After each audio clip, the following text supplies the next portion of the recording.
Good morning, everybody. If everyone can, on the far side of the room, can come over to this side of the room, I would be greatly appreciated.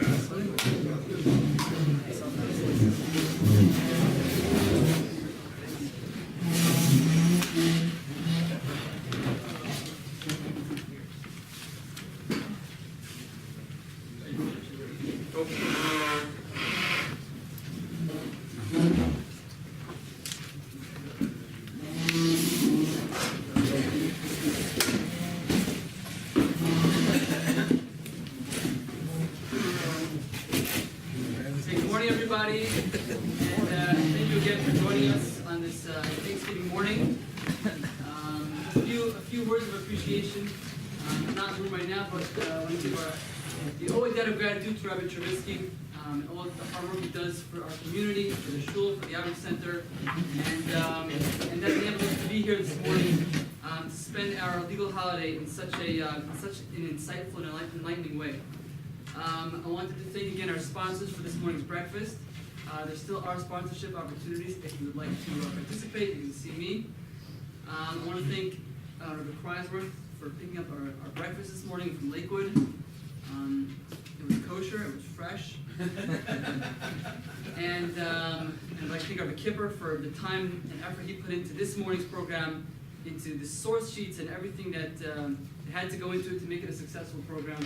And we're going to be hearing from him in just a minute. You can put on your calendars, December 25th, we're going to be having this program again.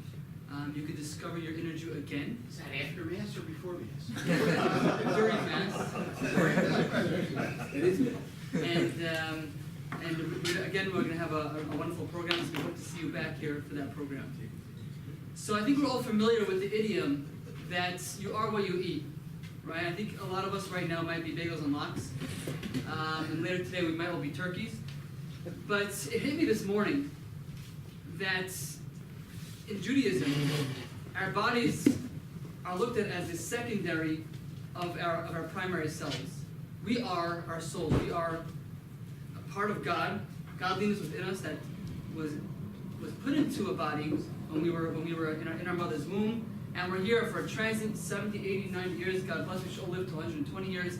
But then our bodies are done. But the real us continues to exist forever. So in that framework, you aren't what you eat. So who are you?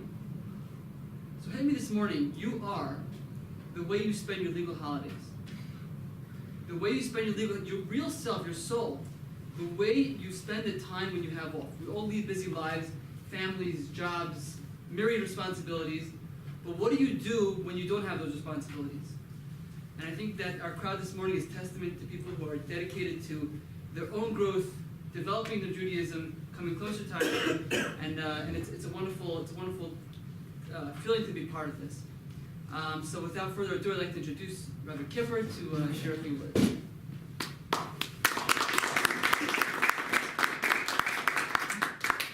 Thank you all for that. I appreciate it. Thank you, Maishi, for putting together the entire program. Thank you all for coming. Especially thank you to those who are leaving their family behind, turkeys, mother-in-laws. It's an honor to be here. It's an honor to speak to you today. And I hope everyone has so far been interested by the topic. And I hope there's going to be continued interest in the topic. All right, so the topic today, as I'm sure we've all seen already, is, I'm pretty sure that most people here, a lot of people here, at some point today is going to consume turkey in one form or another. And now, obviously, turkey is kosher. You can go into any far-flung grocery store in any corner of the country, even in places like Bensalem, Pennsylvania, and you'll find turkey with reliable kosher certification. Well, obviously, turkey is kosher. So the question that we're addressing today is why is turkey kosher? I said this topic I mentioned it to someone, and he's like, why not? Why shouldn't turkey be kosher? So what makes something kosher? Is it split hooves and it chews its cud? Does a turkey have split hooves? It's a ruminant? Chews its cud? Obviously not. So you start at the beginning, you open up the Chumash, and in the Torah it says very clearly that if an animal, to be kosher, it has to have the two signs, just an animal. Chews its cud, split hooves. Those are the two signs that makes an animal kosher. So practically speaking, the only domesticated animals that are kosher are cows and sheep and goats. That's it. All other domesticated animals, pigs and donkeys, horses, none of that. Some say this the reason why there's no kosher McDonald's in America. There's no horses. But that being the case, that's an animal. The fish is also. Fish is very easy. The Torah says very clearly what makes fish kosher has fins and scales. So you're able to identify very easily if a fish is kosher or not. The problem comes up with birds. The Torah does not give any identifying signs as to what makes a bird kosher. What the Torah does is there's a list, and if you put together the verses in Leviticus and in Deuteronomy, it comes out, the Gemara tells us that there are 24 birds that are non-kosher. So that's what the Torah does. The Torah lists the 24 birds that are non-kosher. So simply put, if you can identify the 24 birds that are not kosher, any other bird would be kosher. That's how the Torah put it down. 24 birds are not kosher. Every other bird is kosher. So what's the problem? The problem is we're not all ornithologists. We're not all bird watchers. It's very hard for us to identify these 24 birds. And this is compounded by the fact that we do have the list of the 24 birds, but we're not exactly sure, even if you can tell me the species, we don't even know what they are. I mean, even if we know the names, we can't identify them. And what are those names? For instance, the 24 birds, Nesher, Peres, Osnia, Daya, Aya, these are words that even with the wonderful translation tools that we do have, and there's the Art Scroll Chumash and the other Chumash, there is still a significant doubt as to a number of those birds. And now a number of them, obviously, we know what they are, and a number of them we don't. So ultimately, at this point in time, we're not able to identify all 24 birds. So now we're stuck. How do you know if a bird is kosher? Any bird that you see, a turkey, a chicken, how do you know that that bird is kosher? It might be one of those 24 that are on the list. You just happen not to know how to translate those words. So that's our problem. So, Baruch Hashem, thank God, the oral law, the Torah Shabbal Peh, helps us out a little bit.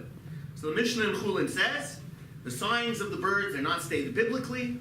The sages, however, said that, and it's going to give us a list of signs. Now, it just has to be stated outright that these signs that are mentioned here in the Mishnah, they're very different than the signs by a domesticated animal or non-domesticated, but by the split hooves and chews its cud. Those signs are definitive. If the animal has those signs, then it's kosher. If it does not have those signs, it's not kosher. These signs that we're going to mention soon, that the Talmud tells us the bird it has to have in order for it to be kosher, it's not definitive, which means even if the bird does not have all the signs, it is possibly kosher. We'll explain that more as soon as we actually discuss what those signs are. So the Mishnah tells us, what are the four? There are four signs. Sign number one is that any bird, and the word that the Mishnah uses is doires. Now we can loosely translate that as bird of prey.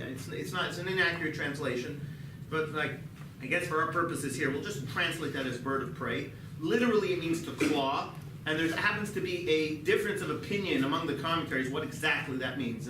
Rashi right there says that what it means is that the bird actually picks up the prey that it's eating with its claw and brings it towards its mouth. In another place, Rashi suggests that it means that the bird holds the food down with its claw as it's eating it. There's other opinions. Another opinion is that it actually eats its prey before the prey dies. There's five different opinions as to what that means. We're going to loosely translate that as bird of prey. If we can identify that this bird is a doires, that's probably the best way we should use it. Just use that word doires. If we can identify that bird is a doires, then that bird is automatically not kosher. This is the one sign that it is definitive. If we can identify a bird as a doires, it's non-kosher. That's number one. The other three signs are physical signs on the body of the bird that can identify the bird as kosher. Number one, has an added toe. Most commentaries say this means a toe that is above and behind the other toes. If you've seen the picture, it's got 3 toes in the front and 1 toe a little bit higher in the back.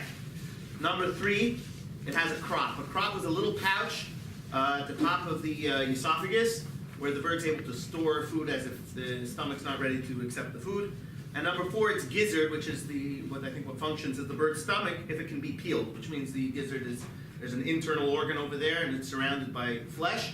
And if you're able to, with your hand, peel off that gizzard, then that bird, that is a sign of kosher. But it's not a exclusive and an exhaustive list, which means this is how this is again according to the commentary of Rashi. This is how we look at the case of the birds.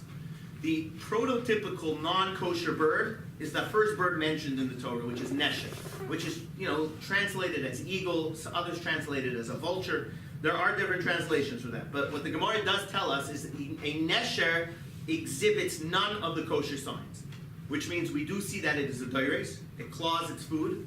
It does not have the added toe.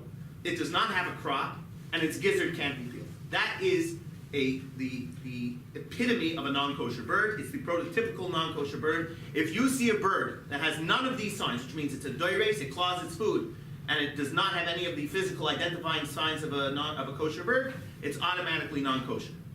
That's the nesher, and that's clear.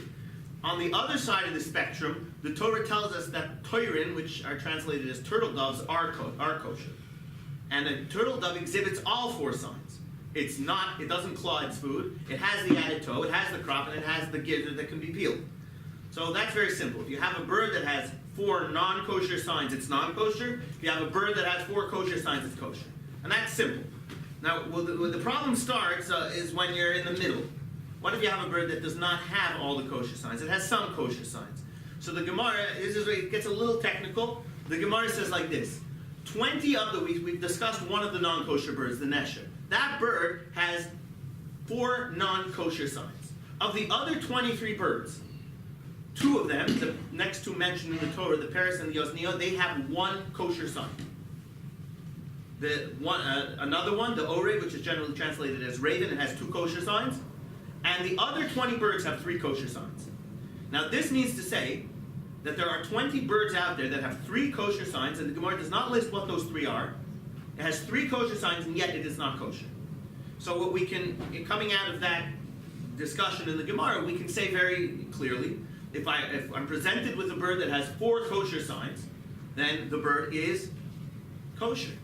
If the bird has 3 kosher signs, I cannot, unless I'm able to identify the 20 non-kosher birds that have 3 kosher signs, I cannot say that that bird's kosher, because it quite possibly might be one of the 20 birds that has 3 kosher signs, but it's missing the last one. So for our purposes, let's say we don't know anything about birds, and we're presented with a bird, and someone would say, well, that bird has 3 kosher signs. I can't say that that bird is kosher. But if that bird has 4 kosher signs, technically speaking, I would be able to say that that bird is kosher, because that's what the Gemara says. Any bird that has the 4 kosher signs is kosher. So that, if you want to eat a bird nowadays and you can't identify birds, very simply, we have these 4 signs, and let's just check out for those 4 signs. And technically speaking, maybe that's why we would eat a turkey nowadays. Because if you take a look at a turkey it does not claw its food, it has an added toe, it has a crop, and it has a gizzard that could be peeled. So very simple. The problem is like this. The problem is the Gemara tells a story about a certain bird known as the swamp hen. And it says in the Gemara that the Jews used to eat that bird. They thought it was kosher. Why did they eat it? They thought it was kosher. It had 4 signs. What were the 4 signs? It had the 3 physical signs in the body of the bird. It had a crop. It had a gizzard that could be peeled. It had the added toe. And they observed that this bird was not a diuresis. It did not claw its food. But then, eventually, it seems like one day they were looking at the bird and it started clawing its food. And then they said, consequently, they ruled that that bird is not kosher. So here's the problem. The problem is that one of the identifying features of a kosher bird is a negative. It's not diuresis. It does not claw its food. And it's very hard to prove a negative. It's almost impossible. Can you, just because, let's say you look at the bird, I don't see it clawing its food. Well, maybe it's not clawing its food today. Maybe it'll claw its food tomorrow. Maybe it's having a bad week. Maybe it's out of its environment. I don't know why it's not clawing. Like, you can't, a physical sign on the body of the bird, you can prove it's there. But if you need to identify that this bird doesn't do something, that's almost impossible. And that's the problem. And because of that, Rashi says that any bird that we see, even if it has the 3 kosher signs in the body of the bird, we still have no idea if that bird is kosher, because technically speaking, that bird might end up being a doiris, might be a bird of prey, and as such, I can't eat it. When they ate the swan, then, right? How were they able to eat it Because they observed that it didn't claw. So did they make a mistake? It seems like they made a mistake. Or It was does they seem like they able made a to mistake. assume that it's just that proven otherwise, they'll have to stop. But they could. Oh, so you want to know? You're getting now into a theological debate, discussion of whether they actually did an avera or not. Yeah, so maybe That's a we separate could learn from the discussion. Gemara that if we observe based on whatever we could observe, we could assume it's okay until proven otherwise, and then we'll stop. All right, could be. Rashi says differently. Rashi says, based on this Gemara, that we may not eat any bird, even if it has the 3 kosher signs, and we observe it's not doris. Rashi says, we may only eat a bird if we have a reliable tradition that Jews always ate this bird. Because obviously God wanted us to eat birds. And in the time when Hashem gave us the Torah, there were obviously birds that were being eaten. Moshe Rabbeinu knew very well which birds we were allowed to eat and which we didn't. There were times when they could identify all 24 birds. Therefore, there are birds that are kosher. But we can't eat it unless we have a reliable tradition. That is what Rashi says. And actually, if you take a look in the Shulchan Aruch, which is what we base our halach on, if you have your handout over there. So section 2 over there goes through the different signs. But what I want you to take a look at is on the back of that page, section 3 at the top, in the gloss, which is the Ramah, which the Ashkenazic custom generally to follow the Ramah. He says like this, I'll read it to you. And there are those who say that we don't rely even on this, and one should only eat a bird with an accepted tradition that it is kosher. And we are accustomed to this, and it should not be changed. So the Ramah says that you may only eat a bird that we have a reliable tradition that we've always eaten this bird. And case in point is the chicken. Jews have always eaten chicken, and everyone is accepting as chicken as being a kosher bird. Therefore, that's why we eat chicken. The problem is the turkey, our friend the turkey, right? Why is that a problem? Because as everyone I'm sure is aware, Turkey is native to North America. Before North America was discovered, there was never any turkey. And as such, there is no reliable tradition that turkey is kosher. There was turkey, we just didn't know. What? No, there was turkey, There was turkey, we didn't know about it. people didn't know. There you go, very good. Well, you're right, and I have to agree with everything you just said there. There was turkey, and it was around, and as we've seen, it might even been around in different places, but that we'll get to that soon. But the general understanding is that turkey is native to North America, and there would be no reliable tradition that turkey was eaten, and as such, how is it that you can walk into a store and see turkey with the best kosher certification, and everybody eats that, and we rarely find a person who says that turkey isn't kosher. So that's the question, and that's what we're here to address. Why do we eat turkey when it seems to go directly against that which the Ramah paskins, that which Ramah rules halachically, that a turkey should technically not be kosher? Now, I'm not coming to say that turkey is not kosher. Obviously, turkey is kosher. What we're trying to figure out is why, if generally speaking, we only eat a bird that has a reliable tradition, and it doesn't seem that turkey has a reliable tradition. Okay, so that's the question, and I did see 5 different approaches as to why technically we would eat turkey nowadays. The approach number 1, all right, the approach number 1 is, this is the response of Shaul Meshiv follows this approach, and he says, this is where things get a little complicated, he says the halacha does not follow Rashi, and the halacha does not follow the Ramah. Why not? He says because there was one of the Rishonim, one of the early commentaries on the Gemara, had an entirely different understanding of the Gemara.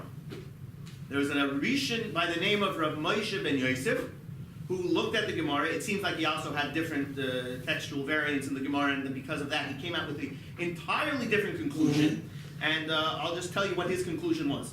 All right, now, again, a lot of these points aren't going to really be necessary for what we need to know for this lecture, but it's being that he does argue on Rashi in that point, I will speak it out, and but I'll tell you the main point at the end.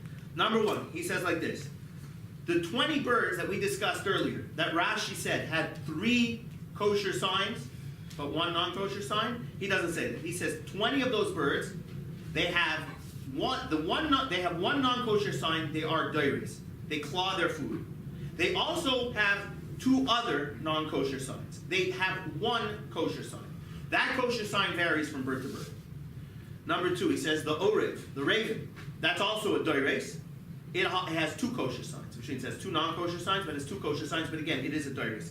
The Paris and the Oznio have 1 kosher sign each. One of those 2, and we're not sure which one, is not, the kosher sign is that it's not a doires. Now I know that sounds complicated, but the point of his position, and that we're trying to get to, is that if you would read through his position, it's very clear that according to him, there is no such thing as a bird that has the 3 physical signs in its body, the extra finger, the crop, and the gizzard that can be peeled. There is no bird that has those 3 signs, but it is a doris. It doesn't exist. Therefore, if you would be presented with a bird that has the 3 physical signs that it is kosher, you can automatically assume that that bird is kosher. And many Rishonim actually follow, many of the early commentaries follow his position. It's the Ramban says that there were many birds that we were able to identify. Out of those 20, there were many birds that we were able to identify, and he did his examinations on those birds. Those birds do not have 3 kosher signs. This is the Ramban writing. The Ram brings it down in the back of the Gemara, and he says that if you take a look at those birds, those signs don't exist. There are no 3 kosher signs on those birds. What about the one bird whose only non-kosher sign is a He didn't say that. He said there's one kosher bird whose only kosher sign is that it doesn't claw. The swamp hen, though. What? So the swamp hen, I'm not exactly sure what. According to that bird had 4. That had. So again, that's a good question. I think that's a good question. I don't know what he would do with that particular bird. He does have different. Could be that the swamp hen did not present with the 3 kosher signs, according to him. Again, the Gemara never mentions that the swamp hen had the 3 kosher signs plus the non-dore sign. It said they used to eat the swamp hen. It's possible they were eating the swamp hen based on a different rationale. Maybe it had 1 kosher sign and they were aware it was a different, and they thought it wasn't a doris and it had the 1 kosher sign. They knew it wasn't the Paris and the Osnia, because the Gemara says the Paris and the Osnia was not found among in civilization. It was out there in the desert. It's a good point. I have a feeling that that's probably how he learns it up. I didn't see, but that's a good point, but I think that's probably the rationale. So again, his position is, if you have a bird that has the 3 kosher signs, the physical signs in the body, then you can automatically assume that it's not a doris. And as such, no problem with turkey, because the turkey has the 3 physical signs, therefore, I have to go back. sure, The last 2 birds yeah, had 3 kosher signs, 1 non-kosher. 1 kosher sign, 1 kosher. 1 kosher sign. He says there are no birds that have 3 kosher signs. That's his position. They differ from the other birds. You know, if you want afterwards, we can go through that entire piece, and you'll see what he says. The reason why he doesn't lump those 2 birds with the 20 other birds is because there was one of those 2 birds. Its kosher sign was that it was not doris. He was not sure which one it was, but the other 20 definitely were all doris. So he can't put those 2 together with the other 20. That's why he lumps them in a different category. This is in direct contradiction to Rashi, but this is what the Sholem Nation says is the reason why everybody eats turkey nowadays. Because really the halacha doesn't follow the Ramah. Now, I think the reason why most commentaries don't go with this position is because we generally follow the Ramah. And to say that the entire body of Jewry eats turkey and considers turkey kosher based on something that is against the Ramah, it's a little bit. I don't think we want to. Most of the commentaries didn't want to go with that route, and as such, we're going to have actually 4 other things that we can say about this. And it could be actually that this what we just said, this response of the Sholem Nation actually fits very well with this second position, the position taken by the Nitziv. The Nitziv in Meishav Dover, which is one of the great commentaries from about 125 years ago. The turkey is part of the tradition. What? The turkey, is he part of the tradition? That's the question. We would think he can't be part of the tradition because we only discovered the turkey when Columbus discovered America. And before that, there was no turkey in Europe, or in the Middle East, where the Jews lived. So technically, we would think there would be no tradition for the turkey. That's the problem. So the Nitziv takes a different approach, and his approach is like this: that which the Ramah says, that we may only eat a bird based on a reliable tradition, that is only if the rabbis are presented with a bird that nobody has ever seen before, and they're asked to rule if that bird is kosher or not. In a case where the body of Yisrael, the body of Israel, has accepted a bird to be kosher based on the fact that they've observed the bird and it seems to have all the kosher signs, this doubt that the bird might be a dairis, even though we observe that it's not a dairis, this doubt is not enough to take it out of its present status of being kosher.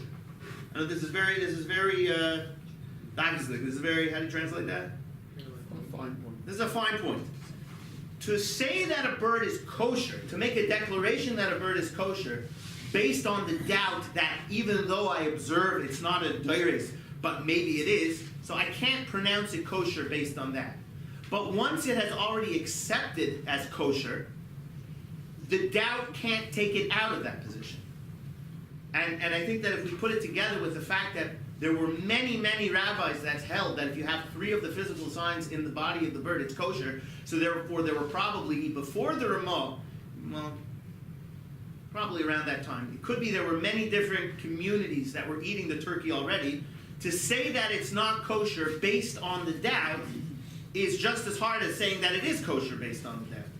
The doubt that is brought up by the fact that we can't observe properly that this bird is dairis or not, that's not enough. It's not enough to say that it is kosher. It's not enough to say that it's not kosher. So once the bird has been accepted as kosher, we can't now say that it's not kosher.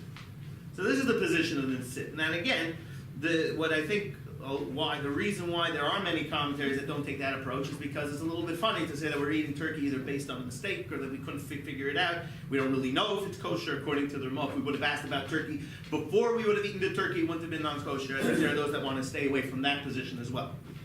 There is a third position. This is the position taken by the Yerugas Abaysim, another great halachic decider from about 100, 120, 150 years ago, that says that which the Ramah says we have to be worried that a bird clause, that a bird is a dairis, is only in a case where the bird hasn't been observed for enough time.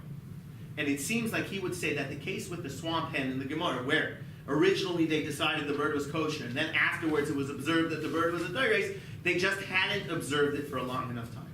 But if you have a bird now, he doesn't give an amount of time how long you have to observe the bird. That's the problem with his position over here. But he says if you have a bird that's been living among you for years, and you observe that that bird does not claw its food, you can safely assume that that bird is not a dairis. And the Ramah was only talking about a case where you haven't observed the bird for long enough. There's a problem. Yeah, I Because agree. You only have to see it one time. Somebody has to see it exactly at one time, and we've all been trained. That's the problem. I think that's why, again, most commentaries don't take that position. And I agree with you on that. So again, so far we've had 3 different approaches. Each one of them, it's not, it doesn't really leave you, feeling comfortable eating the turkey. Again, turkey's kosher and enjoy it. But again, if you want to understand the rationale why we're eating the turkey, I don't think yet we've come up with a valid, real that makes you feel good about the reason we eat the turkey. This lecture isn't being sponsored by Empire. It's not being sponsored by Empire or Butterball. Yes. All right. Now, very interestingly, I did see brought down, there are those that say that there is a Messiah for turkey. Which, the problem with this position is that I have absolutely no historical basis for these claims. I mean, I tried to look it up. It doesn't seem like anybody, anywhere scientifically has said that turkey existed in mainland Europe or in the Middle East before it was discovered in America. But there are those who do say, and there's never any coincidence, and we do not believe in coincidence in Judaism. Just this week, the Kollel second Seder, the afternoon session was learning tractate brachas, discussing the laws of when you're allowed to say certain prayers and learn Torah in the presence of certain filth and human excrement. And Tosfos over there references that red chickens, tarnagolim adumim, red chickens, the excrement of red chickens is very smelly. You're not allowed to pray. You're not allowed to learn Torah. If you're a farmer and you have these red chickens and it's there in your house, you're not allowed to pray. You're not allowed to do anything around those. And the Bach writes that he thinks that these red chickens are the Englisher hens. This is he's trying to identify. And other commentaries, the Aruch HaShulchan and the Pri Megadim, both say that these red chickens are turkeys. And Tosfos gets this red chickens out of the Talmud Yerushalmi, the Jerusalem Talmud. And as such, there are those that want to claim that there is a Messiah for turkeys. They had it back in Jerusalem, back when they wrote the Jerusalem Talmud 1,500 years ago. More than, probably now more like 1,700 years ago. So as such, there are those who claim that there is a Messiah. There is another, I mean, you could lump this together, there is another claim that there is a Messiah that turkeys originate from India, and that there is a Messiah from the people in India all the way back to Moshe Rabbeinu. How that works, I don't know. There is that claim out there. And it is very interesting to note that, anyone know how to say turkey in Hebrew? Tarnagol Hodu. And Hodu is the Hebrew term for India. How do anyone know how to say turkey in Yiddish? Indic. It's also Polish, and it also comes from the Turkey. India. Comes from India. And it's very interesting also to note that in Turkey, they call the turkey Hindi for India. But in India, they call it turkey. All right, just as an aside, but I thought that was because Columbia, when it came to America. So right, so that's what most people say. That really it was the merchants. The merchants in the Ottoman Empire were the ones who actually were the ones to first bring it in, and they were the ones who made it big. And that's why it's called Turkey, because the Ottoman Empire was Turkey, and then they're the ones who actually marketed the turkey first, and that's why it's called Turkey. But there are those that make that claim. And just as an aside, anyone who knows, we call turkey in Hebrew Tarnagol Hodu, and anyone knows what Hodu means. Thanks, right? It's just an interesting little, just an interesting aside. All right, so far, again, very interesting, very curious. There really isn't any historical basis for this. So, lost tribe of lost tribe, possibly. You know, migrated from India to North America. Quite possibly. Yeah. That's one of the story. Very, I mean, it's a nice theory.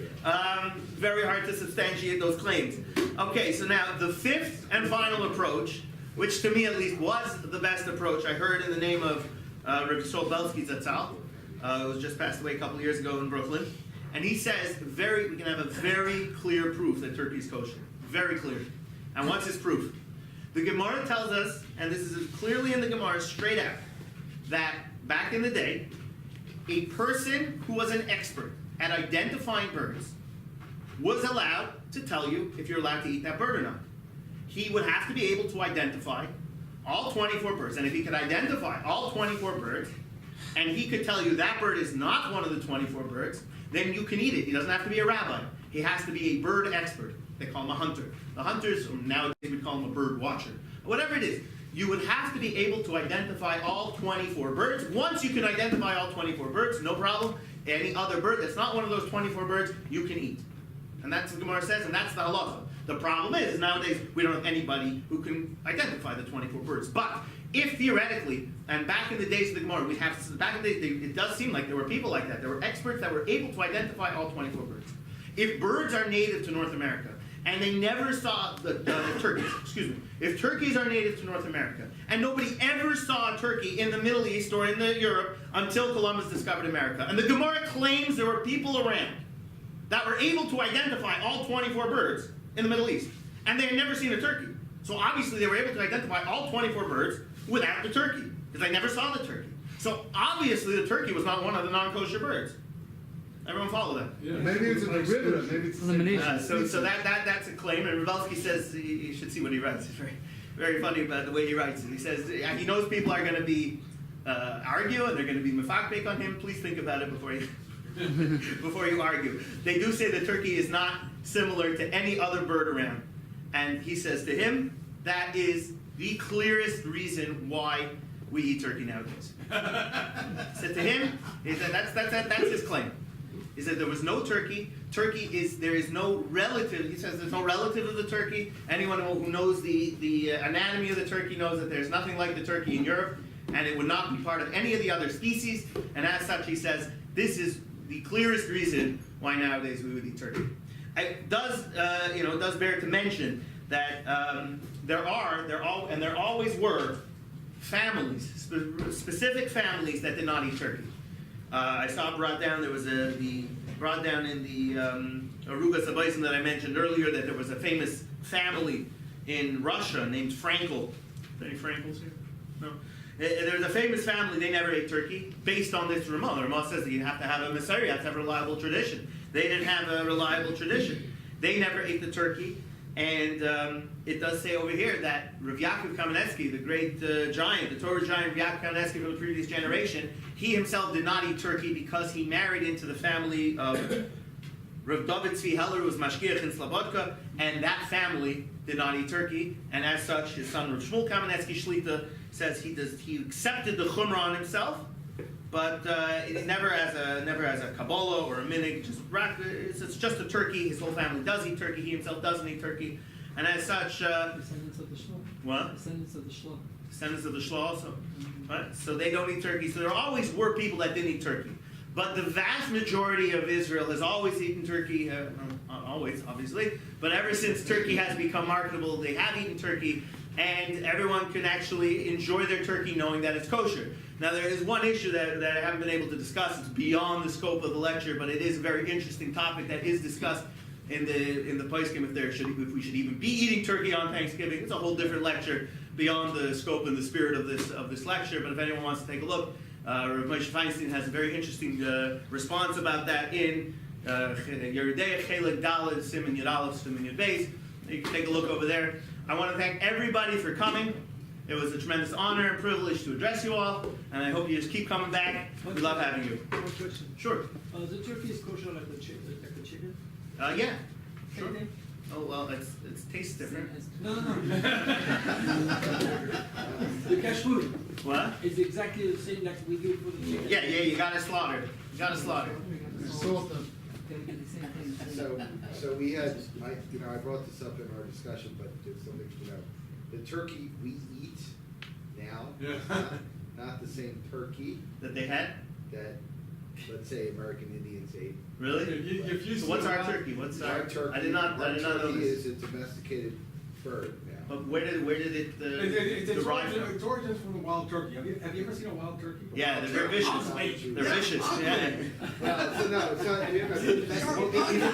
It's just like an ancestor, and it's just evolved over the course of 200 years. And it's Sort of become like, domesticated. Yeah, me too. No, actually, I like my son too. But its great grandfather possibly was eaten by the pilgrims. it's, what I'm saying is we farmed the domesticated turkey. Huh. Human beings have made the domesticated turkey.